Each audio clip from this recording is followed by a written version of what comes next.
Welcome you all again to this NEET crash course conducted by Seekers enhanced with Stv program. Yeah, thank you. Right, yesterday நம்ம NEET பத்தின நிறைய basic things எல்லாமே பார்த்தோம். Basic information எல்லாமே நிறைய உங்களுக்கு நான் கொடுத்தேன். Now இன்னையில இருந்து நம்ம என்ன பண்ண போறோம்னா biology classes குள்ள enter ஆக போறோம்.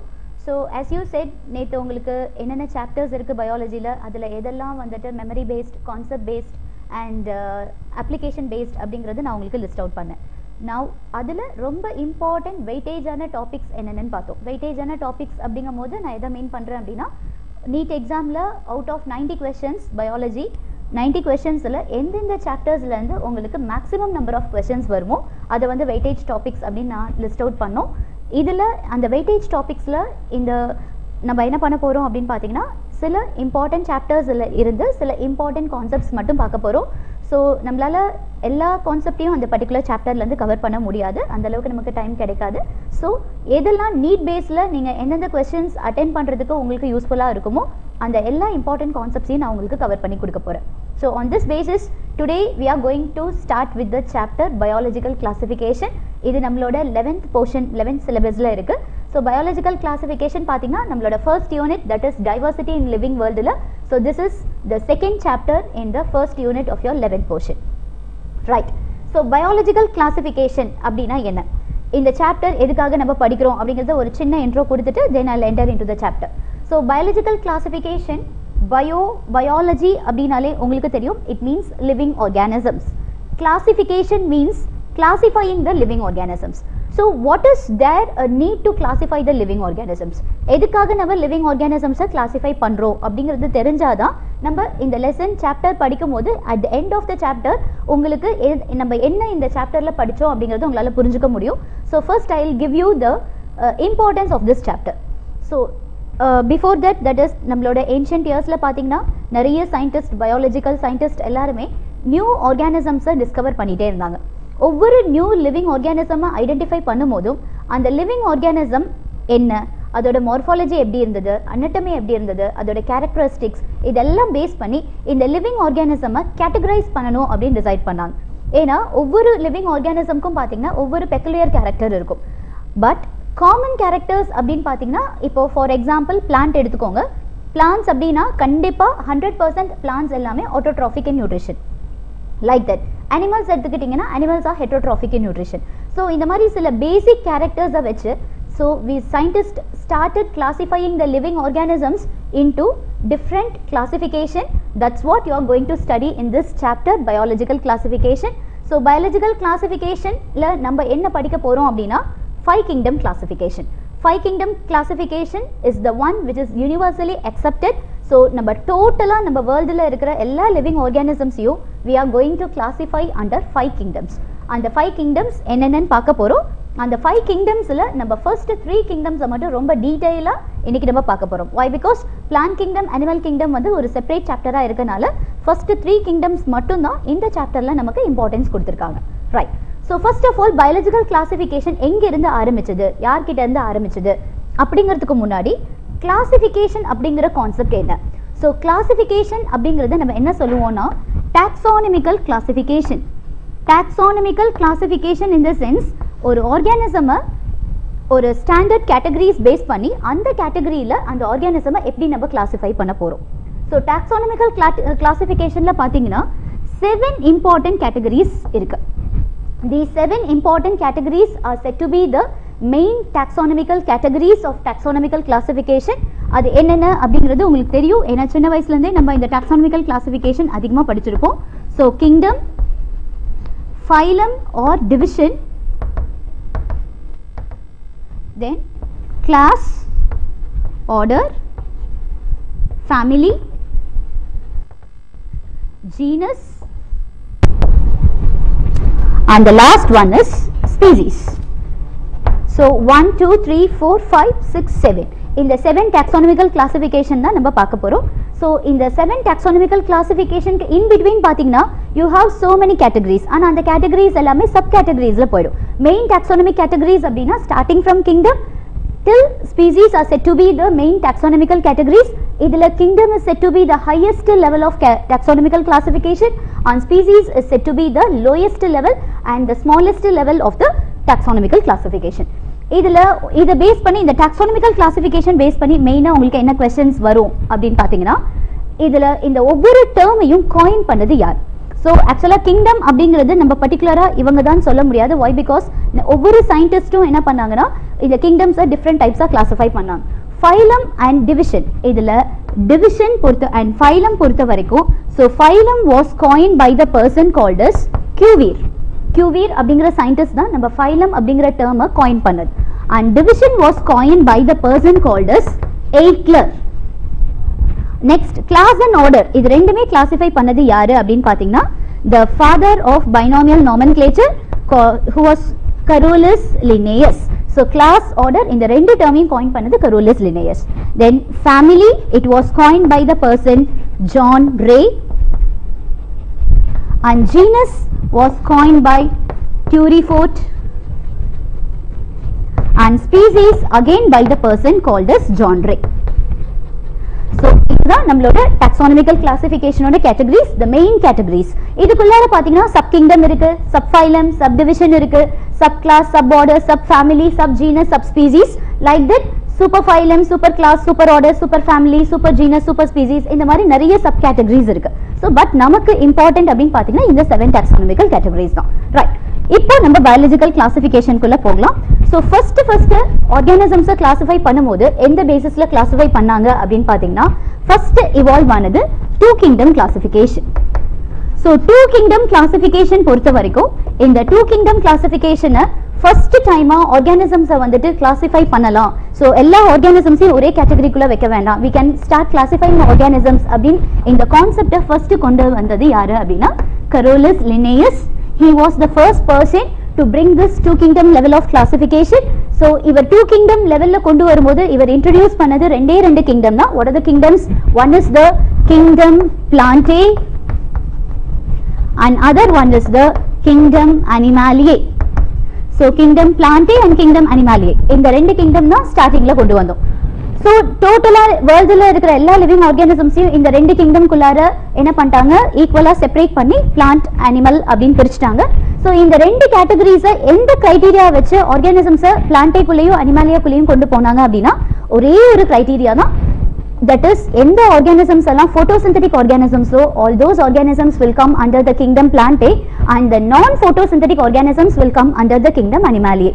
Photosynthetic அப்படின்னா you know well, that is the organisms which are able to synthesize their own food, they will come under the kingdom Plantae, and the organisms which are not able to synthesize their own food and depends on some other living organisms for their food, that is said to be kingdom Animaliae. But in the 2 kingdom classification பாத்தீங்கன்னா it was not success, it was a failure. Why? Because நிறைய organisms என்னன்னு பாத்தீங்கன்னா they were exceptional. Exceptional in the sense என்ன அப்படின்னா இந்த ரெண்டு kingdom குள்ள சில organisms classify பண்ண முடியல. ஏன் அப்படின்னா like if you take Euglena எடுத்துக்கிட்டிங்கன்னா it is commonly called as plant animal. ஏன் இது பிளான்ட் அனிமல் சொல்கிறோம் அப்படின்னா யூக்ளினா பொறுத்த வரைக்கும் it follows both autotrophic nutrition and also heterotrophic nutrition. So அதனால அதோட நியூட்ரிஷன் என்ன சொல்லுவாங்கன்னா mixotrophic nutrition னு சொல்லுவோம். அப்ப இத பிளான்ட்டாவும் கன்சிடர் பண்ண முடியல, அனிமலாவும் கன்சிடர் பண்ண முடியல. So it was found to be an exceptional organism. So அடுத்த எக்ஸாம்பிள் என்னன்னு பாத்தீங்கன்னா bacteria and cyanobacteria. So bacteria cyanobacteria இந்த ஆர்கானிசம்ஸ் எல்லாத்துக்குமே நார்மலா பிளான்ட் செல் அனிமல் செல் இது ரெண்டும் இருக்கு. இந்த ரெண்டு செல்லுக்குமே ஒரு காமனான ஸ்ட்ரக்சர்ஸ் இருக்கு. You know the difference between plant sell and animal செல். பேசிக்கா பாத்தீங்கன்னா பிளான்ட் செல்ல செல் வால் இருக்கும், அனிமல் செல்ல செல் வால் இருக்காது. பிளான்ட் செல்ல யூ ஹேவ் chloroplast, அனிமல் செல்ல you don't have the chloroplast. So இது மாதிரி some basic differences are there between the plant cell and the animal cell. But this bacteria and cyanobacteria இவங்களோட cytology means the cell structure. அவங்களோட cell structure பாத்தீங்கன்னா it is completely different. It neither connects plant cell nor animal cell. அதனால அது ஒரு எக்ஸெப்ஷனலா இருந்தது. So next என்ன அப்படினு பார்த்தோம்னா fungi வந்து actually it was placed under kingdom plantae. Plantae அப்படினா கண்டிப்பா என்ன எப்படி இருக்கணும், photosynthetic-ஆ இருக்கணும். ஆனா fungi வந்து photosynthetic கிடையாது. It follows heterotrophic nutrition. அப்போ அதனால fungi வந்து kingdom plantae-ல வைக்க முடியல. The next என்னன்னு பாத்தீங்கன்னா some tunicate sponges எல்லாம் சொல்லுவோம், sponges and corals அப்படின்னு சொல்லுவோம். இவங்க எல்லாருமே என்னன்னு பாத்தீங்கன்னா கிங்டம் அனிமாலியால பிளேஸ் பண்ணிருந்தோம். பட் கிங்டம் அனிமாலியால பிளேஸ் பண்ணும்போது அவங்க எல்லாருமே என்னன்னா பிளான்ஸ் வந்து ஒரு இடத்துல இருந்து இன்னொரு இடத்துக்கு மூவ் பண்ண முடியாது. they can, that is அவங்களோட பாடி பார்ட்ஸை வந்து மூவ் பண்ணலாம், but they can't locomote from one place to another place. Like that இந்த sponges and corals எல்லாமே என்னன்னு பாத்தீங்கன்னா they are fixed in the sense எங்க சப்ஸ்ட்ரேட்டம்ல இருக்காங்களோ அங்கே அட்டாச் ஆகிருப்பாங்க, அங்க இருந்து இன்னொரு இடத்துக்கு அவங்களால மூவ் பண்ணி போக முடியாது. ஸோ இதுவும் வந்து ஒரு failure. So the last example என்ன அப்படின்னு பார்த்தீங்கன்னா some other organisms like algae. So algae எல்லாமே என்னன்னா algae was found to be it was kept under kingdom plantae. ஆனா kingdom plantae-ல இருந்தாலுமே அவங்களுக்கு சில motile structures, that is அவங்க ஒரு இடத்துல இருந்து இன்னொரு இடத்துக்கு மூவ் பண்ற ஆர்கானிசம்ஸா இருந்தாங்க using some motile structures like flagella, cilia. இந்த மாதிரி நிறைய exceptional organisms இந்த two kingdomல வந்தனால next we jumped on to the three kingdom. So அடுத்து வந்தது three kingdom classification. So இந்த three kingdom classification derive பண்ணது discover பண்ணது யாரு அப்படினு பாத்தீங்கன்னா the person called as Ernest Haeckel சொல்லுவோம். இவர் தான் three kingdom classification கொண்டு வந்தார். இவர் என்ன பண்ணாரு, பிளான்ட் அனிமாலியே இல்லாம excuse me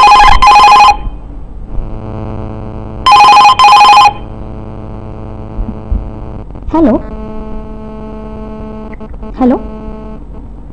yeah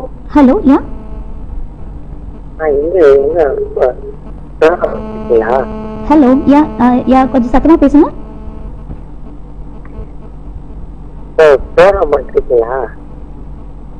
hello class போயிட்டு இருக்கு சார். என்ன வேணும், நீங்க உங்க பேரு?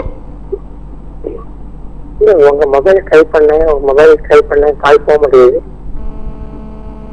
அப்படிங்களா? ஸோ நான் கிளாஸ்ல இருக்கேன், I will call you later. Right. So three kingdom கிளாசிஃபிகேஷன்ல பாத்தீங்கன்னா என்ன இவர் புதுசா இன்னொரு கிங்டம் இன்ட்ரோடியூஸ் பண்ணாரு. அந்த கிங்டம் என்னன்னு பாத்தீங்கன்னா kingdom Protista. So kingdom Plantae Animalia இல்லாம நியூவா ஒரு கிங்டம் இன்ட்ரோடியூஸ் பண்ணாங்க, that is called as kingdom Protista. So kingdom Protista எதுக்காக இந்த கிங்டம் இவர் கொண்டு வந்தாரு அப்படின்னா, ஸோ பிளான்டே அனிமாலியால இருக்கிற யூனிசெல்லுலார் ஆர்கானிசம்ஸை மட்டும் செப்பரேட் அவுட் பண்ணி it was kept under kingdom Protista. So unicellular protozoans and then algae இது எல்லாத்தையுமே kingdom protistaல place பண்ணியாச்சு. But again there was a confusion that unicellular organismsல பாத்தீங்கன்னா you have two categories of organisms. One is unicellular prokaryotic organisms and other one is unicellular eukaryotic organisms. So again in the three kingdom classification also got failure. Then introduced four kingdom classification. So four kingdom classification கொண்டு வந்தது யாரு அப்படின்னு பாத்தீங்கன்னா Copeland அப்படிங்கிற person. இவர் introduce பண்ண new kingdom என்னன்னு பாத்தீங்கன்னா கிங்டம் மொனீரா. சோ இப்போ ஃபோர் கிங்டம்ல யார் யார் வராங்கன்னா kingdom Monera, kingdom Protista, kingdom Plantae and kingdom Animalia. So மொனீரால எந்த ஆர்கானிசம்ஸ் மட்டும் மொனீரால கொண்டு வந்தோம் அப்படின்னா, ஐ டோல்ட் யூ கிங்டம் புரோட்டிஸ்டால யூனிசெல்லுலர் ஆர்கானிசம்ஸ்ல ப்ரோகாரியோட்ஸ் யூகாரியோட்ஸ் ரெண்டு பேருமே இருந்தாங்க. அதுல ப்ரோகாரியோட்டிக் ஆர்கானிசம்ஸை மட்டும் செப்பரேட் அவுட் பண்ணி it was placed under this four kingdom and Copeland introduced the kingdom Monera under this four kingdom classification. So idula enna unicellular prokaryotic organisms like bacteria, cyanobacteria, mycoplasma, all those organisms were brought under this four kingdom classification. in the four kingdom classification லையும் பாத்தீங்கன்னா again there was a confusion. Why? Because fungal organisms in the நாலு that is kingdom Monera, Protista, Plantae, Animalia இந்த நாலு kingdomலயுமே fungal organisms place பண்ண முடியாது. So finally R.H. Whittaker, so he was the person R.H. Whittaker in the year 1969. He brought the 5 kingdom classification and he introduced the kingdom fungi. Okay, so finally kingdom Monera, Protista, kingdom fungi, Plantae, Animalia. So fungi organisms mattu thaniya separate out panni it was placed under this 5 kingdom classification given by R.H. Whittaker. This is a very important question for your NEET. Who brought the 5 kingdom classification அப்படினு கேட்டாங்கன்னா the answer is R.H. Whittaker in the year 1969. Year and the scientist name both are very very important. Okay, right. So now இப்போ 5 kingdom classification ஓட நம்ம stop பண்ணிட்டோமா அப்படினா no. Again 6 kingdom classification வந்தாச்சு. But 6 kingdom classification வந்து அந்த அளவுக்கு நம்ம இன்னும் டீடைலா உள்ள போகல. But 6 kingdom classification என்ன சொல்றோம் அப்படினா 6 kingdom classification is also called as 3 domains of life அப்படினு சொல்றோம். 3 domain அப்படிங்கிறது என்னன்னா இப்போ இது வரைக்கும் நம்மளோட taxonomical classificationல kingdom தான் highest category ன்னு சொல்லிட்டு இருக்கோம். Now இந்த 3 domains of life வந்ததுக்கு அப்புறம் பாத்தீங்கன்னா domain was considered to be the highest category and it was given by the person called as Carol Lewis. Carol Lewis and his co-workers இவங்க சேர்ந்து இந்த 3 domains கொண்டு வந்தாங்க. 3 domains என்னென்ன அவங்க கொண்டு வந்தாங்க அப்படின்னா archaea, eubacteria and eukarya. So இந்த மூணுத்தையும் domain அப்படினு சொல்றோம் and 6 kingdom னு நம்ம சொல்றதுக்கு reason. அப்ப இந்த 5 kingdom எப்படி 6 kingdom-ஆ மாத்தணும் அப்படினா kingdom Plantae, Animalia, kingdom Fungi and kingdom Protista. இந்த 4 kingdom-ஐயும் நம்ம ஒண்ணுமே பண்ணல. kingdom Monera-வை மட்டும் என்ன பண்ணோம்னா we are going to categorize them into eubacteria and archaebacteria. So archaebacteria, eubacteria ன்னு ரெண்டா classify பண்ணிட்டோம்.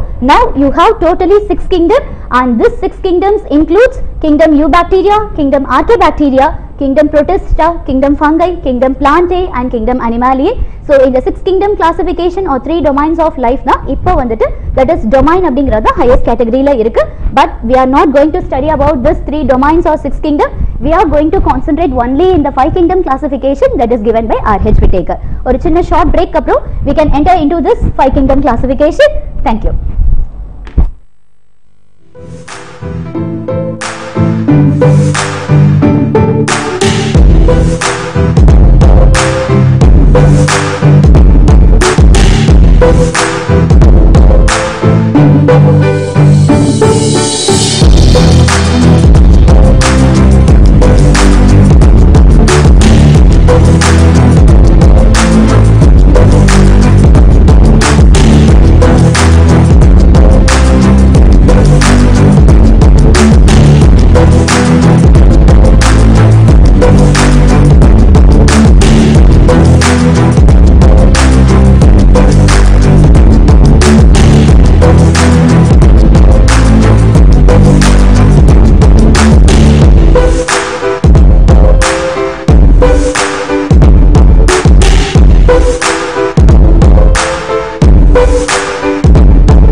Yeah,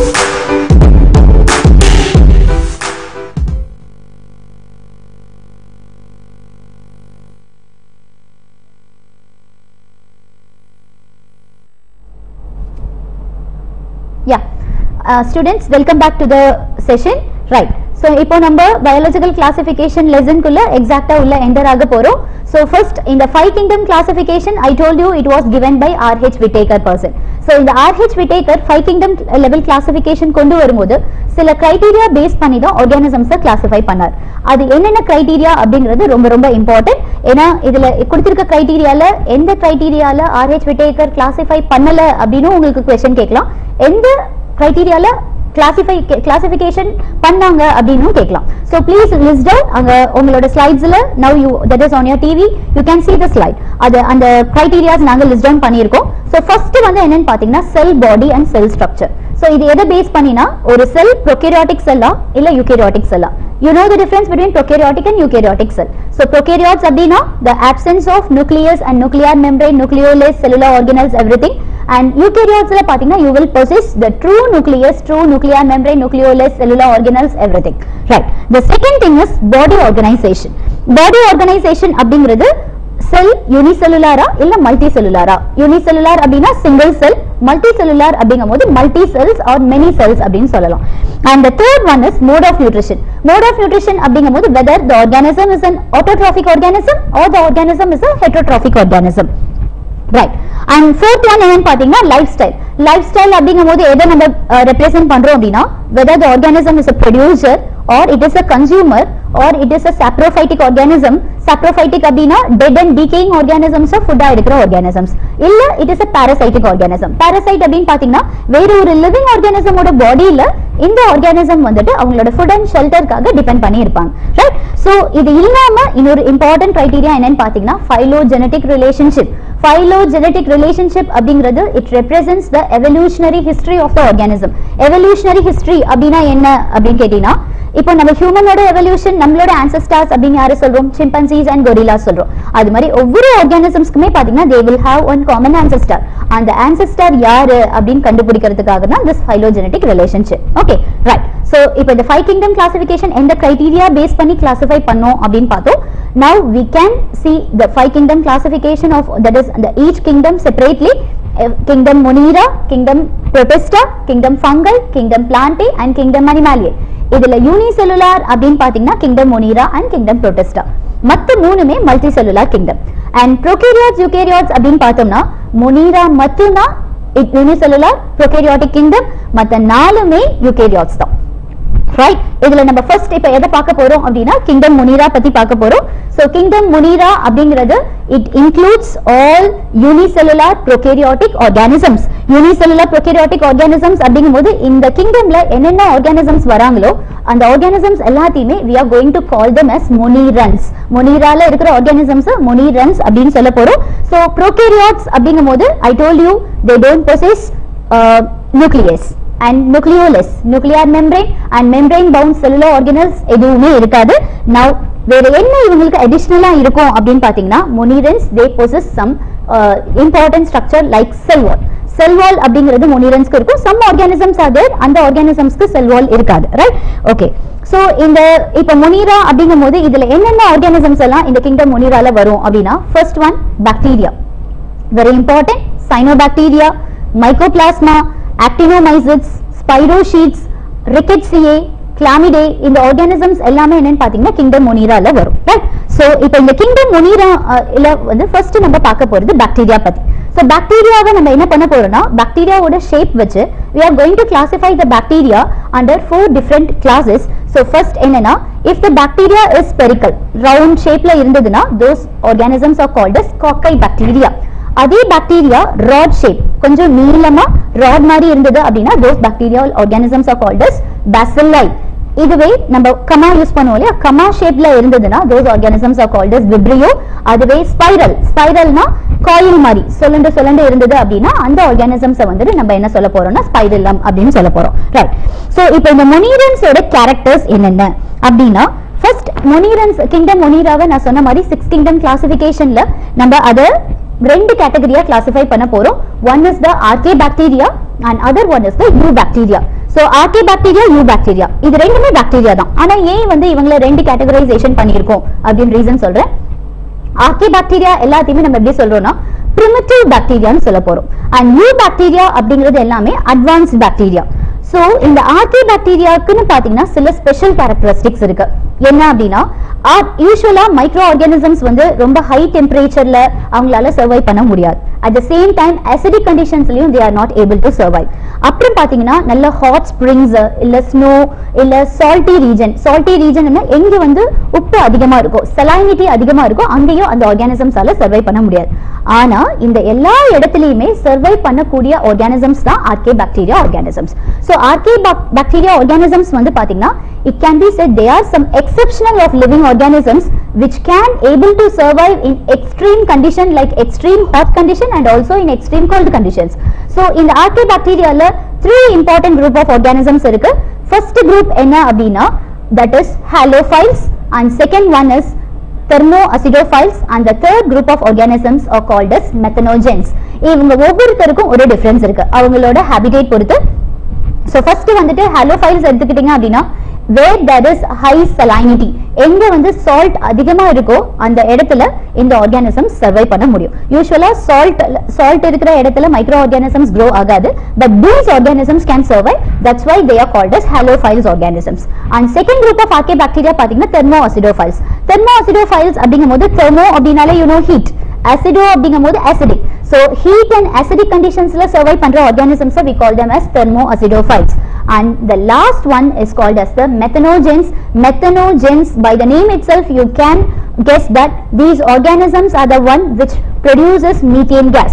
So in the methanogens organisms எல்லாமே எங்க அதிகமா இருக்கும்னா marshy and swampy region, that is சேறு சகதி எங்க அதிகமா இருக்கோ அந்த இடத்துல இருக்கிற organisms தான் methanogens. And very very important one question, methanogens living organism ஓட பாடியில இருக்கும், எல்லா living organism ஓட பாடிக்குள்ள இல்ல, only in ruminant animals அப்படினா like cow, goat இந்த மாதிரி சில ஆர்கானிசம்ஸ் ஓட இன்டெஸ்டைன்ல பாத்தீங்கன்னா ரூமன் ஸ்டொமக்ல ரூமன்ல ஒரு சேம்பர் இருக்கும். அந்த ரூமன் சேம்பர்ல இந்த மெத்தனோஜெனிக் ஆர்கானிசம்ஸ் இருக்கும். அதனால தான் அந்த அனிமல்ஸ்க்கு பேரு ரூமினன்ட் அனிமல்ஸ் சொல்லுவோம். சோ இது ஆர்கேபாக்டீரியா பாக்டீரியாவோட கேரக்டர்ல இருந்து எப்படி எக்ஸெப்ஷனல் ஆகும் அப்படின்னா ஆர்கேபாக்டீரியாக்கு செல் வால் இருக்காது, they don't have cell wall. மத்த யூபாக்டீரியா எல்லாத்துக்குமே பாத்தீங்கன்னா செல் வால் இருக்கும். அடுத்து ரொம்ப முக்கியமான விஷயம், இவங்களால எக்ஸ்ட்ரீம் கண்டிஷன்ஸ்ல சர்வை பண்ண முடியுது அப்படின்னா ரீசன் என்னன்னா இவங்களோட அவுட்டர் மெம்பரேன்ல பாத்தீங்கன்னா லிப்பிடோட கண்டென்ட் அதிகமா இருக்கும். சோ லிப்பிட் அப்படிங்கிறது nothing but fat. So lipid content அதிகமா இருக்கனால that is external environment ஹாட்டா இருந்தாலும் கோல்டா இருந்தாலும் அதை வந்துட்டு that is able to withstand, அந்த withstand பண்ற capacity வந்து இந்த organismsக்கு நிறைய இருக்கும். Right. So now coming to the second group of organisms under kingdom Monera, that is eubacteria. Eu அப்படினாலே எப்பவுமே true. எப்படி eukaryotes அப்படினா true nucleus இருக்கிற organisms அது மாதிரி eubacteria அப்படிங்கும்போது they are the true bacterial organisms which possess all the general characters of bacteria. So eubacteria பொறுத்த வரைக்கும் they possess a strong cell wall. இந்த செல் வால் பாக்டீரியாவோட செல் வால் அப்படிங்கிறது எப்படி நம்ம பிளான்ட்ஸ்க்கு செல் வால் இருக்கோ அது மாதிரி பாக்டீரியாவுக்கும் செல் வால் இருக்கும். பிளான்ட்டோட செல் வால் செல்லுலோஸ்னால மேட் அப் ஆயிருக்குன்னு சொல்றோம். லைக் தட் பாக்டீரியாவோட செல் வால் பாத்தீங்கன்னா it is made up of peptidoglycan அப்படிங்கிற ஒரு சப்ஸ்டன்ஸ். இந்த peptidoglycan அப்படிங்கிறது it is a combination of proteins and carbohydrate substance. And the next important thing, eubacterial organisms முக்காவாசி பாத்தீங்கன்னா most of the organisms will possess flagella. flagella ஓட main role என்னன்னா they help in the locomotion. Right. Now இப்போ இந்த eubacteria organisms வந்து based on the mode of nutrition you can classify them into autotrophic and heterotrophic. autotrophicல பாத்தீங்கன்னா again you have two categories. autotrophic எல்லாமே அவங்களோட food ஓனா synthesise பண்ணிப்பாங்க. அதுல photo autotrophic and chemo autotrophic organisms இருக்கு. like heterotrophicல பாத்தீங்கன்னா you have different categories, I will tell you. Right. So autotrophicல பாத்தீங்கன்னா photo autotrophic organisms எல்லாமே அவங்க என்ன பண்ணுவாங்க சன்லைட்டை யூஸ் பண்ணி அதுல இருந்து அவங்களோட ஃபுட்டை வந்து சிந்தசைஸ் பண்ணுவாங்க. சோ photo autotrophic organisms எல்லாமே பாத்தீங்கன்னா aquaticலயும் இருப்பாங்க, at the same time terrestrial landலயும் இருப்பாங்க. and these organisms example for this photo autotrophic organisms are like nostoc, anabina, etc. and then chemo autotrophic organisms. chemo அப்படினாலே it always represents chemicals அப்படிங்கும்போது இந்த organisms எந்த சப்ஸ்ட்ரேட்டம்ல இருக்காங்களோ அந்த சப்ஸ்ட்ரேட்டம்ல இருக்கிற கெமிக்கல் காம்பவுண்ட்ஸை வந்து use பண்ணி அதுல இருந்து ஃபுட் சிந்தசைஸ் பண்ணிக்குவாங்க. லைக் அந்த சப்ஸ்ட்ரேட்டம்ல இருக்கிற nitrates, nitrites, ammonia, hydrogen sulfide இதெல்லாம் யூஸ் பண்ணி அதுல இருந்து ATP derive பண்ணி they will survive, and these organisms are capable of recycling of nutrients. Recycling of nutrients அப்படினா என்ன அர்த்தம்னா, so இப்ப ஏர்ல atmospheric ஏர்ல பாத்தீங்கன்னா நைட்ரஜன் இருக்கும், அந்த நைட்ரஜனை வாங்கி அதை நைட்ரேட்ஸ் அண்ட் நைட்ரைட்ஸா கன்வெர்ட் பண்ணி திரும்ப சாயில்ல கொடுத்துட்டு அந்த சாயில்ல இருக்கிற அந்த நைட்ரேட்ஸ் அண்ட் நைட்ரைட்ஸை வந்து பிளான்ட்டுக்கு யூஸ் பண்றதுக்கு ஹெல்ப் பண்ணுவாங்க. So nitrogen cycle, oxygen cycle, carbon cycle இது எல்லாமே ரீசைக்கிள் ஆகுறதுக்கு these organism will help. So example is Pseudomonas, Nitrobacter, Nitrosomonas, இந்த மாதிரி நிறைய ஆர்கானிசம்ஸ் இருக்காங்க. Right. So next one heterotrophic bacteria எல்லாமே மோஸ்டா எப்படி இருப்பாங்கன்னா either they will be decomposers. Decomposers அப்படின்னா தெரியும், கண்டிப்பா அவங்க சாயில்ல தான் இருப்பாங்க. சாயில்ல இருக்காங்க அப்படின்னா அவங்களோட ரோல் என்ன? So whenever you bury a living organism, அந்த லிவிங் ஆர்கானிசம் காம்ப்ளெக்ஸ் சப்ஸ்டன்ஸ்ல இருந்து சிம்பிளர் சப்ஸ்டன்ஸா பிரேக் டவுன் பண்ணி அகைன் அவங்கள சிம்பிளர் நியூட்ரியன்ஸா கன்வெர்ட் பண்றது தான் இவங்களோட ரோல். And some of the bacterial organisms are there which live as parasites. Parasites அப்படிங்கும்போது இந்த ஆர்கானிசம்ஸால என்ன பண்ண முடியாது, இண்டிபெண்டா இருக்க முடியாது. அதனால வேற ஒரு லிவிங் ஆர்கானிசமோட பாடிக்குள்ள போய் அவங்க பாடியில இருந்து நியூட்ரியன்ஸ் எடுத்துட்டு இன்டர்ன் என்ன பண்ணுவாங்க, அந்த லிவிங் ஆர்கானிசமோட பாடியிலேயே அவங்களுக்கு டிசீஸ் காஸ் பண்ணுவாங்க. சோ எந்த லிவிங் ஆர்கானிசமோட பாடியில அவங்க சர்வை பண்றாங்களோ that living organism is called as the host அப்படின்னு சொல்லுவோம். சோ பாரசைட்டோட ரோலே என்னன்னா வேற ஒரு லிவிங் ஆர்கானிசம்குள்ள போய் அவங்களுக்கு டிசீஸ் காஸ் பண்ணி அவங்களுக்கு இன்ஃபெக்ஷன் கொடுக்கிறது தான் இந்த பாரசைட்டிக் ஆர்கானிசம்ஸோட மெயின் ஃபங்க்ஷன். எக்ஸாம்பிள் அதுக்கு பாரசைட்டிக் பாக்டீரியல் ஆர்கானிசம்ஸ் வந்து நிறைய இருக்கு. பாக்டீரியல் டிசீஸ் காஸ் பண்ற எல்லா ஆர்கானிசம்ஸ்மே பாரசைட்டிக் ஆர்கானிசம்ஸ் தான். Right. And last exceptional in kingdom Monera is mycoplasma. Mycoplasma பொறுத்த வரைக்கும் அகைன் இவங்களும் ஆர்கே பாக்டீரியா மாதிரி தான், இவங்களுக்கும் செல் வால் இருக்காது. சி மைக்கோபிளாஸ்மா கான்செப்ட்ல இருந்து ஒவ்வொரு டைமே நீட்ல பாத்தீங்கன்னா क्वेश्चंस கேட்டுட்டு இருக்காங்க. So it is a very important concept. So எப்பவுமே மைக்கோபிளாஸ்மா ஆர்கானிசம்ஸ் பாத்தீங்கன்னா it will be very small in size. ரொம்ப சின்ன சைஸ்ல தான் இருக்கும். they lack cell wall. Cell wall இவங்களுக்கு இருக்காது. ஆக்சுவலா பாக்டீரியால பெப்டிடோகிளைகன் செல் வால் இருக்கும்னு சொன்னேன்ல, that will be lacking in this mycoplasma. அதுக்கு அப்புறம் பாத்தீங்கன்னா they will be pathogenic. Pathogenic அப்படிங்கும்போது it is nothing but which causes diseases in plants and animals, and these organisms are anaerobic organism. Anaerobic அப்படினா in the absence of oxygen they can respire, and that is called as anaerobic organisms. And mycoplasma நம்ம total living organismsல இருக்கிறதுல smallest living organism என்னன்னா mycoplasma தான். அவங்களோட size வந்து 0.1 micrometer. Okay, so right. So now kingdom Monera நமக்கு ஓரளவு தெரிஞ்சுக்கிட்டோம். Now we are going to start with kingdom Protista. Kingdom Protista அப்படிங்கிறது நம்மளோட 5 kingdom classificationல the second important kingdom. So second kingdom இதுல வர organisms எல்லாமே என்னன்னா unicellular eukaryotic organisms. So Moneraல நம்ம பார்த்தது எல்லாமே unicellular prokaryotic. Now we are going to see unicellular eukaryotic organisms under this kingdom Protista. So kingdom Protista eukaryotic organisms, and ஒன்னு ரொம்ப முக்கியமான விஷயம், Monerans பாத்தீங்கன்னா that is the organisms that comes under kingdom Monera, they will live in water and also in land. But Protistans எல்லாமே பாத்தீங்கன்னா 100% they will live only in water, that is aquatic organisms அப்படின்னு சொல்லலாம். Right. So இவங்களுக்கும் என்னன்னா main locomotive structure they will possess like flagella, cilia, இந்த மாதிரி locomotive structures possess பண்ணுவாங்க. And reproduction பாத்தீங்கன்னா sexually, asexually both types of reproduction are possible. Right. So இதுல நம்ம 4 important categories பார்க்க போறோம் kingdom Protistansல. So the organisms that comes under kingdom Protista are called as Protistans. அங்க Monerans சொன்னோம், இங்க நம்ம Protistans னு சொல்ல போறோம். இதுல first category யாருன்னா Chrysophytes. Second நம்ம பார்க்க போறது Dinoflagellates. Third one என்னன்னு பாத்தீங்கன்னா that are ciliated protozoans, and fourth one sporozoans. So first நம்ம Chrysophytes பத்தி ஃபுல்லா பார்த்தறலாம். So Chrysophytes organisms எல்லாமே planktons, phytoplanktons and zooplanktons னு சொல்லுவோம். plankton அப்படினாலே தண்ணியில பாத்தீங்கன்னா நீங்க எங்கெல்லாம் வாட்டர் இருக்கோ அதுக்கு மேல சின்ன plants மாதிரி இருக்கும். So those are called as planktons. இந்த planktonsல மெயினா நம்ம Chrysophytesல பார்க்க போறது யாரை பத்தி அப்படின்னா diatoms and golden algae னு சொல்லுவாங்க.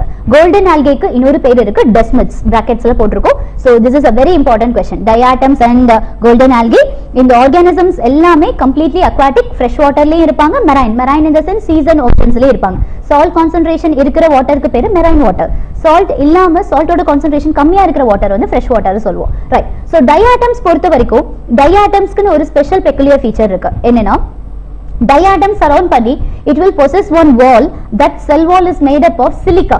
எப்பவுமே சிலிக்கா இல்ல கால்சியம்னால மேட் அப் ஆன எந்த ஒரு மெட்டீரியலையும் அவ்வளவு சீக்கிரம் நீங்க டிகம்போஸ் பண்ண முடியாது.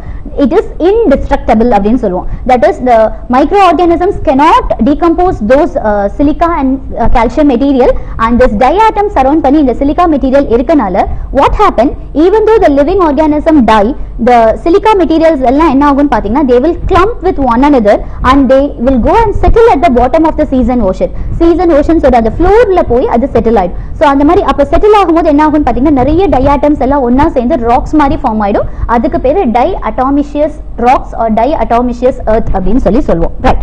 சோ இதுல டயாட்டம்ஸ் வந்து என்னன்னு பாத்தீங்கன்னா அதிகமா ஓஷன் சீஸ் இது எல்லா இடத்துலயுமே நீங்க டயாட்டம்ஸை பார்க்க முடியும். Right. So second category under kingdom protista is dinoflagellate. Di அப்படினாலே எப்பவுமே 2, flagellate அப்படினா நான் ஆரம்பத்திலே சொன்னேன் protistants வந்து they possess flagella and cilia as the locomotive structure. So ரெண்டு flagella இருக்கும். That's why these organisms are called as dinoflagellates. So இந்த organisms பொறுத்த வரைக்கும் இவங்க எல்லாரும் அதிகமா எங்கன்னு பாத்தீங்கன்னா again marineல தான் இருப்பாங்க. And these organisms are photosynthetic organisms. Photosynthetic அப்படிங்கும்போது அவங்களுக்கு தேவையான ஃபுட்டை வந்து அவங்களே synthesize பண்ணிக்க முடியும். And இந்த organisms வந்து different colorsல இருப்பாங்க. yellow color, green, blue, red.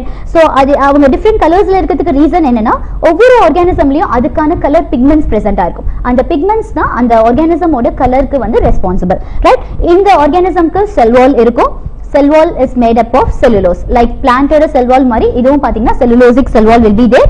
And as I said, dinoflagellates 2 flagella, it possesses 2 flagella. In the rendu flagella me avangaloda locomotion ku help pannum. So dinoflagellate la the very important dinoflagellate repeated ah ungalku kekra question enna appadina red color dinoflagellate. In the red color dinoflagellate oda organism name Gonialax அப்படினு சொல்லுவோம்.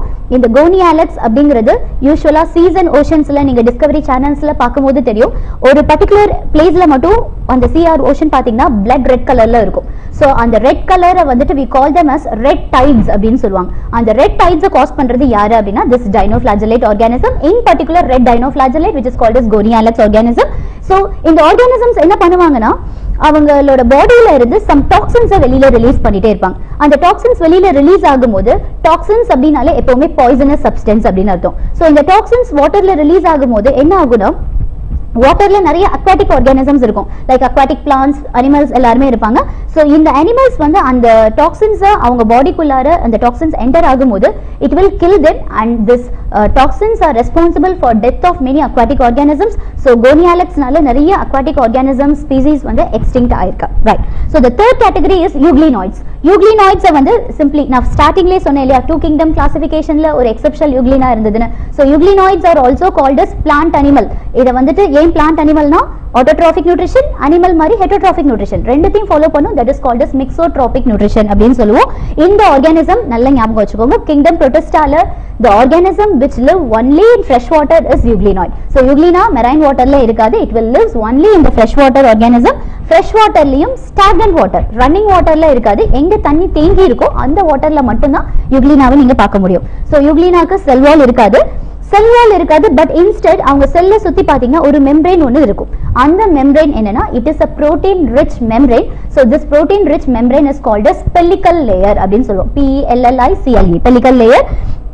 So இந்த pellicle layer வந்து ரொம்ப flexible அப்படிங்கும்போது என்னன்னா அவங்களோட லோகோமோஷனுக்கு அவங்க பாடியோட ஷேப்பை எப்படி வேணா மாத்திக்கிறதுக்கு ரொம்ப ஹெல்ப் பண்ணும். So that is இது என்னன்னா ஏன் வந்து sometimes autotrophic sometimes heterotrophic அப்படின்னு சொல்றோம்னு பாத்தீங்கன்னா when there is sunlight இருக்கும்போது they will follow the autotrophic mode of nutrition.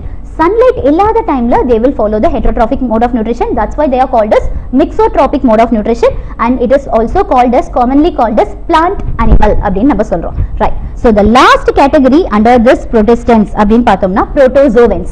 So protozoans அப்படிங்கும்போது இந்த organisms எல்லாமே completely heterotrophic in nutrition தான். So protozoansல based on the locomotive structure அவங்களுக்கு என்ன மாதிரியான locomotive structure இருக்கோ அதை பேஸ் பண்ணி அதை நம்ம 4 categories-ஆ பிரிக்க போறோம். So first category அப்படின்னு என்னன்னா amoeboid protozoans. Amoeboid protozoans அப்படினா அமீபாக்கு என்ன locomotive structure நமக்கு தெரியும், pseudopodia. So pseudopodial structure மாதிரி ஏதாவது locomotory organ இருந்ததுன்னா that is called as amoeboid protozoan. இந்த organisms most of fresh water, அதுக்கப்புறம் sea, moist soil எங்கெல்லாம் moisture content அதிகமா இருக்கோ அங்க இருப்பாங்க. அவங்களோட locomotive structureக்கு பேரு pseudopodia அப்படின்னு சொல்லுவோம். And the best example for this amoeboid protozoan is Entamoeba histolytica.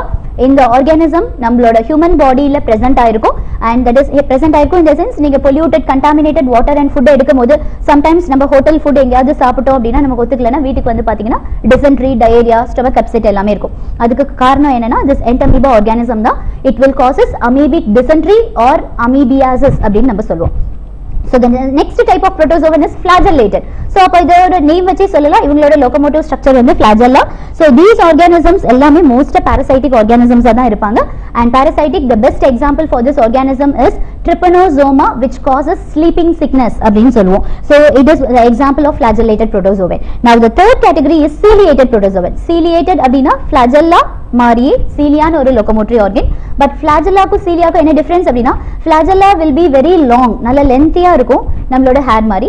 That is cilia பாத்தீங்கன்னா நம்மளோட body hairs மாதிரி ரொம்ப சின்ன சின்னதா இருக்கும், and flagella எப்பவுமே limited numberல தான் இருக்கும். cilia அப்படி இருக்காது, it will be in, that is whole entire surface of the organism-யும் cover பண்ணி இருக்கும் cilia. So ciliated protozoans எல்லாமே என்னன்னா example is, the best example is paramecium, and the next last one is sporozoan. So இவங்களுக்கு என்ன locomotive structure அப்படினு பார்த்தோம்னா இவங்களுக்கு locomotive structures கிடையாது. So அப்போ எப்படி வந்து ஒரு இடத்துல இருந்து இன்னொரு இடத்துக்கு இவங்க மூவ் பண்ணுவாங்க அப்படினா using vector. Like the best example உங்களுக்கு தெரியும் மலேரியா, நமக்கு மலேரியா காஸ் ஆகும். மலேரியா காஸ் ஆகிறதுக்கு நம்ம நினைச்சிட்டு இருக்கோம் மஸ்கிட்டோனால நமக்கு மலேரியா காஸ் ஆகுது. மஸ்கிட்டோனால டைரக்டா நமக்கு மலேரியா காஸ் ஆகுறது இல்ல, மஸ்கிட்டோவோட பாடியில இருந்து ஒரு ஸ்போரோசோவன் நம்ம பாடிக்குள்ளார என்டர் ஆகுது. தட் இஸ் மஸ்கிட்டோ என்ன பண்ணும், அதோட சலைவரி கிளாண்ட், நமக்கு சலைவரி கிளாண்ட்ஸ் இருக்க மாதிரி மஸ்கிட்டோக்கும் சலைவரி கிளாண்ட் இருக்கும். அந்த கிளாண்ட்ல பிளாஸ்மோடியம் அப்படின்னு ஒரு organism. So this plasmodium organism when it bites ஒரு healthy ஒரு infected person bite பண்ணிட்டு, மலேரியா இருக்க ஒரு பர்சனை பைட் பண்ணிட்டு அகைன் நம்மள ஒரு நார்மல் பர்சனை வந்து பைட் பண்ணும்போது அவங்களோட பாடியில பிளட்ல இருந்து அந்த பிளாஸ்மோடியமை கேரி பண்ணி நம்மளோட பிளட்குள்ளார அதை இன்சர்ட் பண்ணும். So this Plasmodium is the best example for sporozoan. யூஸ்வலாகவே இது வெக்டர் யூஸ் பண்ணி தான் from one place to one person to another place it will move. Yes, right. So now நம்ம நெக்ஸ்ட் பார்க்க போறது கிங்டம் ஃபங்கை. அதுக்கு முன்னாடி ஒரு சின்ன பிரேக் பார்த்தலாம்.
Yeah, students, welcome back to the session.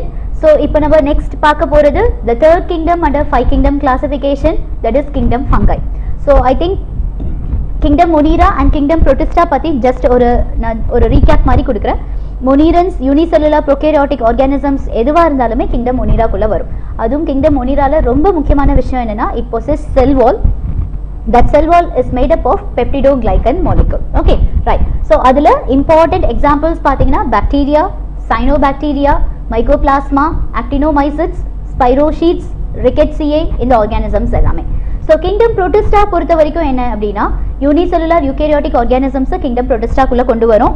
அந்த கிங்டம் ப்ரோட்டிஸ்டால உங்களுக்கு மெயினாக 4 கேட்டகரிஸ் இருக்குது. கிரைசோஃபைட்ஸ், டைனோஃப்ளாஜெல்லேட்ஸ், அதுக்கப்புறம் பார்த்தீங்கன்னா what is that euglenoids and the last one is protozoans. புரோட்டோசோவன்ஸில் அகைன் ஒரு 4 கேட்டகரிஸ் பார்த்தோம் based on the locomotive structure it possesses, right? So now we are going to the third kingdom, that is called as kingdom fungi. So fungi பொறுத்த வரைக்கும் இப்போ first ரெண்டு பார்த்த kingdom என்னன்னு பார்த்தீங்கன்னா யூனிசெல்லுலார் ஆர்கானிசம்ஸ். now fungi பொறுத்த வரைக்கும் என்னன்னு பார்த்தீங்கன்னா it is a multicellular organism. multicellular, the first time multicellular organisms kingdom fungiல தான் ஆரம்பிக்கிறோம். பட் ஃபங்கைக்கும் மற்ற ஆர்கானிசம்ஸ்க்கும் ஒரு பெரிய டிஃபரன்ஸ் இருக்கு. யூஸ்வலாக மற்ற ஆர்கானிசம்ஸோட செல்ஸ் எப்படி இருக்கும்னா எய்தர் ஸ்பெரிக்கல் இல்லை ஓவல் இல்லை ரெக்டாங்கிள் இந்த மாதிரி இருக்கும். அவங்களுக்கு உள்ளார பார்த்தீங்கன்னா செல்லுலர் ஆர்கனல்ஸ் எல்லாமே இருக்கும். பட் ஃபங்கையோட செல் ஸ்ட்ரக்சர் பார்த்தீங்கன்னா it is completely different.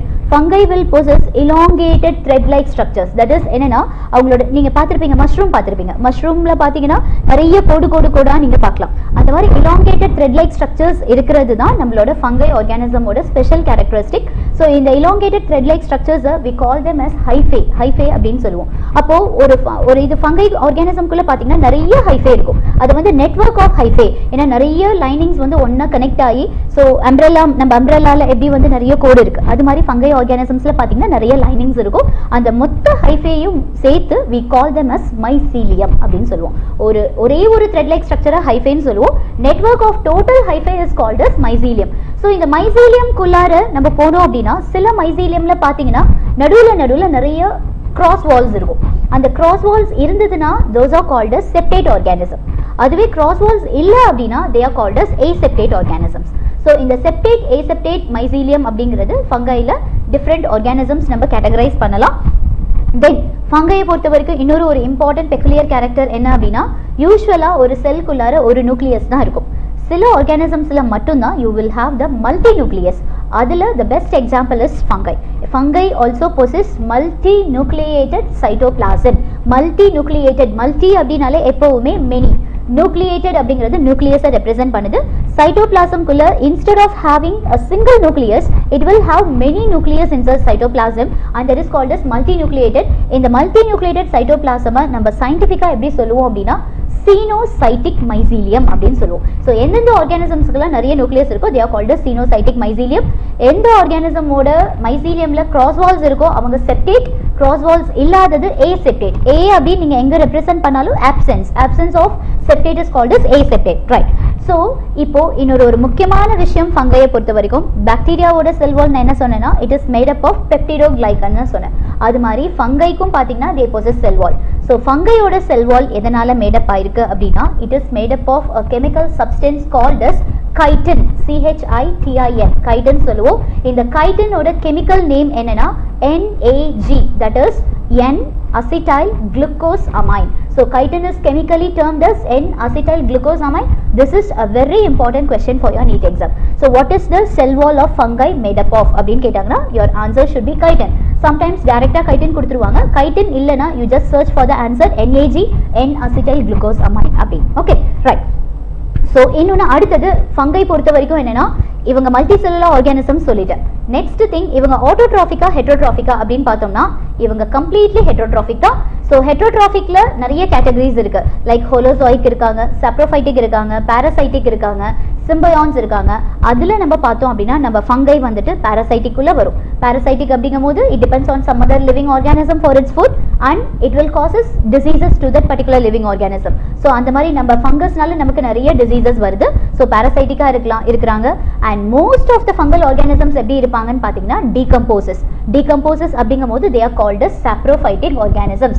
So இவங்களை என்ன சொல்லுவோம் அப்படின்னா fungi organisms are called as natural scavengers அப்படின்னு சொல்லுவோம். நீங்கள் என்ன ஒரு லிவிங் ஆர்கானிசமை சாயிலில் பரி பண்ணிங்கனாலும் அந்த லிவிங் ஆர்கானிசம் கொஞ்ச நாளில் மண்ணோட மண்ணாக மக்கி போகிறதுக்கு ரீசன் என்னன்னா ஃபங்கை தான். ஸோ ஃபங்கை தான் என்ன பண்ணுன்னா அந்த ஃபங்கையோட பாடியில் பார்த்தீங்கன்னா நிறைய என்சைம்ஸ் வந்துட்டு அது செக்ரேட் பண்ணும். அந்த என்சைம்ஸ் எல்லாத்தையுமே we call them as degrading enzymes. degrading அப்படின்னா ஒரு காம்ப்ளெக்ஸான சப்ஸ்டன்ஸை கொஞ்சம் கொஞ்சமாக பிரேக் டவுன் பண்ணி அதை முதல்ல சிம்பிள் சப்ஸ்டன்ஸாக மாற்றிட்டு அந்த சிம்பிள் சப்ஸ்டன்ஸை இன்னும் ஃபர்தராக பிரேக் டவுன் பண்ணி அதில் இருக்கிற நியூட்ரியன்ஸ் எல்லாத்தையும் தனித்தனியாக செப்பரேட் அவுட் பண்ணி பிரிக்க வைக்கிறது திஸ் ஃபங்கை ஆர்கானிசம்ஸ் தான். ஸோ இது தட் இஸ் நான் சொன்னேன் பாராசைட்டிக்காக இருக்கலாம், அதுக்கப்புறம் பார்த்தீங்கன்னா திஸ் சாப்ரோஃபைட்டிக்காக இருக்கலாம். And sometimes fungal organisms can also act as a symbiotic. Symbiotic அப்படிங்கிறது நான் என்ன மீனிங் சொல்றேன். இப்போ நம்ம பாரசைட்டுக்கும் சிம்பயோட்டிக்கும் கிட்டத்தட்ட ஒரு மாதிரி, ஆனா என்னன்னு பாத்தீங்கன்னா ஒரு மைல்டு டிஃபரன்ஸ் இருக்கு. பாரசைட்டிக் ஒரு லிவிங் ஆர்கானிசமை டிபெண்ட் பண்ணி தான் இருக்கும், சிம்பயோட்டிக்கும் வேற ஒரு லிவிங் ஆர்கானிசமோட பாடிக்குள்ள தான் இருக்கும். பட் பாரசைட்டிக் என்ன பண்ணுன்னா, அவங்க யாரோட பாடியில இருக்காங்களோ தட் இஸ் அந்த ஹோஸ்டுக்கு இன் ரிட்டர்ன் அவங்க பாடியில இருந்து தனக்கு தேவையான நியூட்ரியன்ஸ் எல்லாத்தையும் எடுத்துட்டு ரிட்டர்ன் என்ன பண்ணுவாங்கன்னா, it will causes diseases or infection to the host. Like bacteria நம்ம பாடிக்குள்ள இருக்கு அப்படின்னா நமக்கு டிசீஸை காஸ் பண்ணும், ஆனால் நம்ம கிட்ட இருந்து அதுக்கு நிறைய அட்வான்டேஜ். ஸோ ஆனால் ஃபங்கையில் சிம்பயோட்டிக் நம்ம சொல்றது என்னன்னா, சிம்பயோட்டிக் எந்த ஆர்கானிசமோட லிவிங் பாடிக்குள்ள இருக்காங்களோ அந்த லிவிங் பாடிக்கு இவங்க ஏதாவது ஒரு ஹெல்ப் பண்ணிட்டு தான் அவங்க பாடியிலேருந்து இவங்களுக்கு தேவையானதை எடுத்துக்குவாங்க. ஸோ அந்த மாதிரியான ஆர்கானிசம்ஸ் சிம்பயோட்டிக். இது வந்து எப்படி சொல்லுவோம்னா, ரெண்டு பேத்துக்குள்ளேயும் ஒரு மியூச்சுவல் அண்டர்ஸ்டாண்டிங் இருக்கும். So that is called as mutual understanding which is called as symbiotic organisms. So இந்த சிம்பயோட்டிக் ஆர்கானிசம்ஸ்க்கு த பெஸ்ட் எக்ஸாம்பிள் ஃபங்கையில் மைக்கோரைசா அப்படின்னு சொல்லுவோம். மைக்கோ அப்படின்னாலே எப்பவுமே த ஸ்டடி ஆஃப் ஃபங்கை அப்படிங்கிறது மைக்காலஜி. அப்போ மைக்கோ அப்படின்னாலே இந்த இடத்துல ஃபங்கை, ரைசா, ரைசாய்ட்ஸ், ரைசோம் இது எல்லாமே எப்பவுமே எதை ரெப்ரசென்ட் பண்ணுனா roots. So roots of higher plants, பெரிய பெரிய ட்ரீஸ் ஹையர் பிளான்ஸோட ரூட்ஸ்ல பார்த்தீங்கன்னா ஃபங்கை போய் அட்டாச் ஆயிருக்கும். எதுக்காக அட்டாச் ஆயிருக்குன்னா, பிளான்ஸ் வந்து ஆட்டோட்ராஃபிக். அப்போ என்ன பண்ணுவாங்க, அவங்களோட சன்லைட் யூஸ் பண்ணி அவங்க ஃபோட்டோசிந்தசிஸ் ப்ராசஸ்ல ஃபுட்டை ப்ரிப்பேர் பண்ணிக்குவாங்க.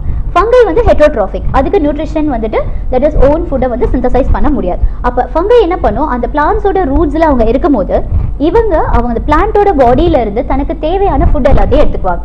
ஸோ இன் ரிட்டர்ன் அந்த ஃபங்கை வந்துட்டு அந்த ஹோஸ்ட்டுக்கு எப்படி ஹெல்ப் பண்ணுவாங்க அப்படின்னு பார்த்தீங்கன்னா, ஐ டோல் யூ ஃபங்கை வந்து டீகம்போசஸாக இருக்கும் அப்படின்னு சொன்னேன். அப்போ அந்த பிளான்ட்டுக்கு சாயில்லேருந்து அதுக்கு தேவையான நியூட்ரியன்ஸை எடுக்கும் போது அந்த நியூட்ரியன்ஸை வந்துட்டு ரீசைக்கிள் பண்ணி கொடுக்கறதுக்கு இந்த ஃபங்கை ஹெல்ப் பண்ணுவாங்க. So this is how this fungi and the roots of the higher plants are mutually benefitted with one another.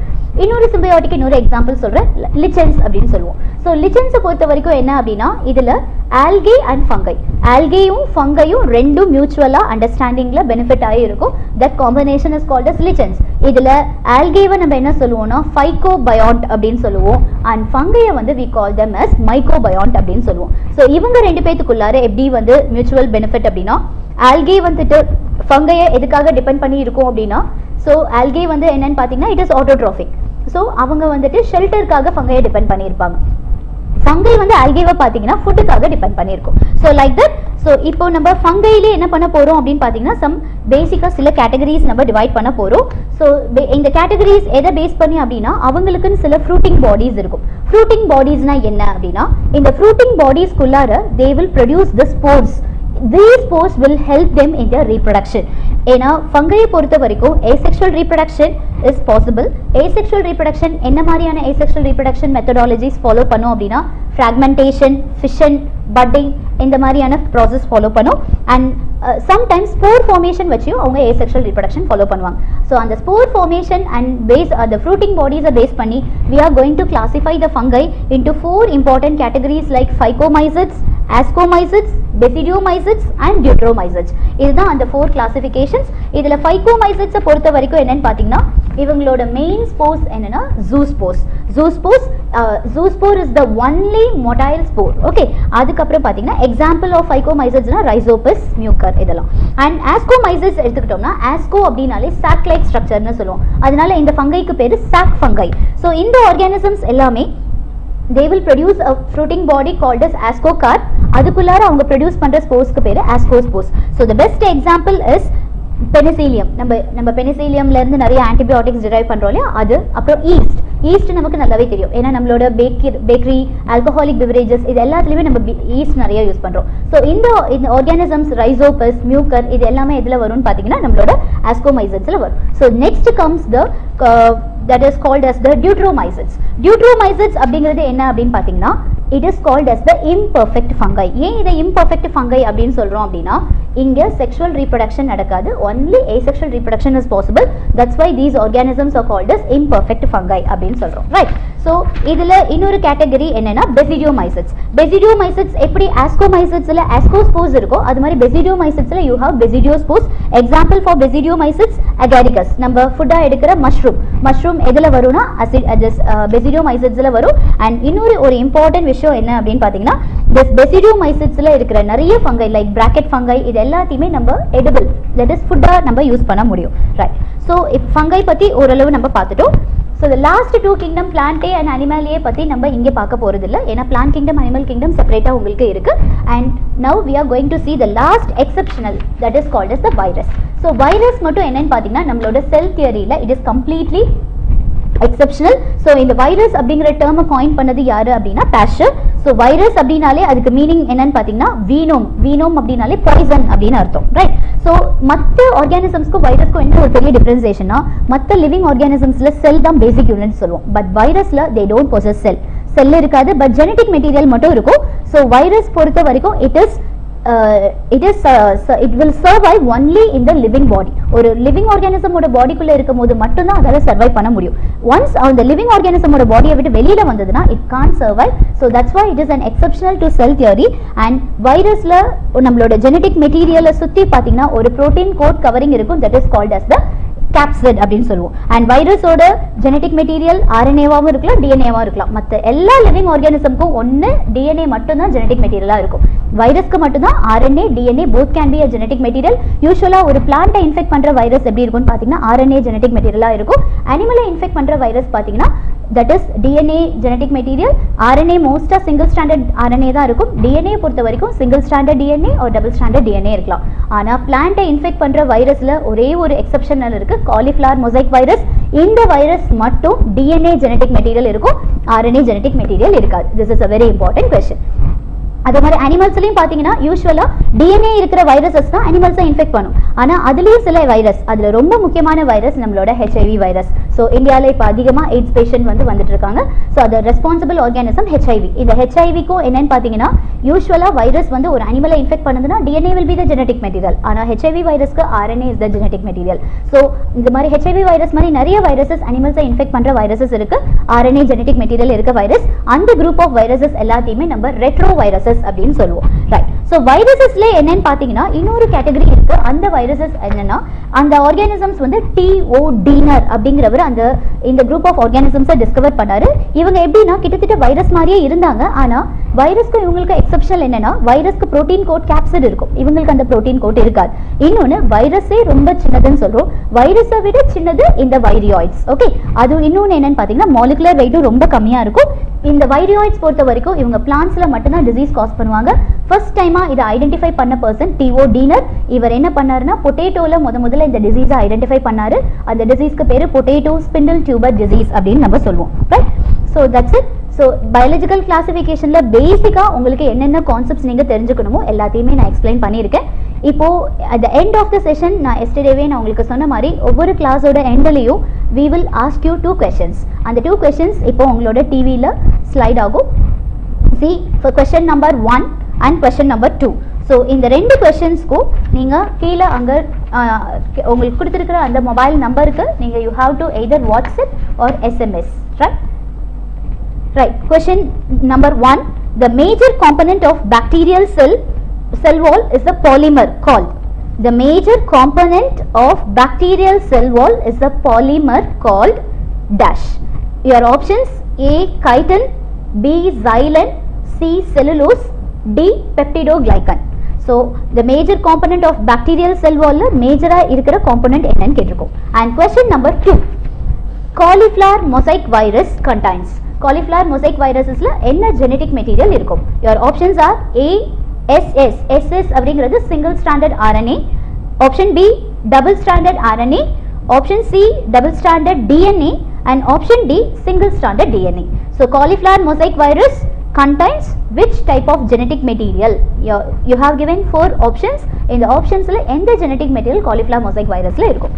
So இந்த 2 கொஸ்டின்ஸ்க்கும் குவிக்காக ஆன்சரை அந்த ட்ரோல் ஆகிருக்கிற நம்பருக்கு நீங்கள் இமீடியட்டாக வாட்ஸ்அப் பண்ணலாம், இல்லைனா எஸ்எம்எஸ் பண்ணலாம். ஸோ எவ்ரிடே இந்த மாதிரி எண்ட் ஆஃப் த செஷனில் கேட்குற 2 கொஸ்டின்ஸுக்கு ரொம்ப ஃபாஸ்ட், யார் ஃபாஸ்ட்டாக ரிப்ளை பண்ணுறீங்களோ தட் ஆல்சோ மேட்டர்ஸ். ஏன்னா எல்லாருமே ரிப்ளை பண்ணுவீங்க ரொம்ப லேட்டாக நெட்டில் சர்ச் பண்ணி அப்படி இப்படின்னு உங்களோட சர்ச்சிங் எல்லாம் முடிச்சு. பட் எந்த ஆன்சர் ரொம்ப ஃபாஸ்ட்டாக கிடைக்குது, யார் மேக்ஸிமம் நம்பர் ஆஃப் கொஸ்டின்ஸ்க்கு இந்த ஹோல் நீட் கிராஷ் கோர்ஸ் செஷனில் ஆன்சர் பண்ணியிருக்கீங்களோ அவங்களுக்கு ஒரு சர்ப்ரைஸ் ப்ரைஸ் காத்துட்ருக்கு, ரைட்? ஸோ நாளைக்கு உங்களுக்கு ஒரே சப்ஜெக்ட்ஸ் பார்த்தா ஒரு அடிச்சிடும். Tomorrow you will have a physics session. So இதே 8 PM to 9 PM உங்களுக்கு ஃபிசிக்ஸ் கிளாஸ் இருக்கும். ஸோ நீங்கள் கண்டிப்பாக அந்த ஃபிசிக்ஸ் செஷனை அட்டென்ட் பண்ணணும். ஏன்னா ஃபர்ஸ்ட் கிளாஸ் நான் சொன்ன மாதிரி biology is not only essential for your scoring. அதனால physics class attend பண்ணுங்க. Following by that நம்மளோட next biology classல meet பண்ணலாம். Thank you.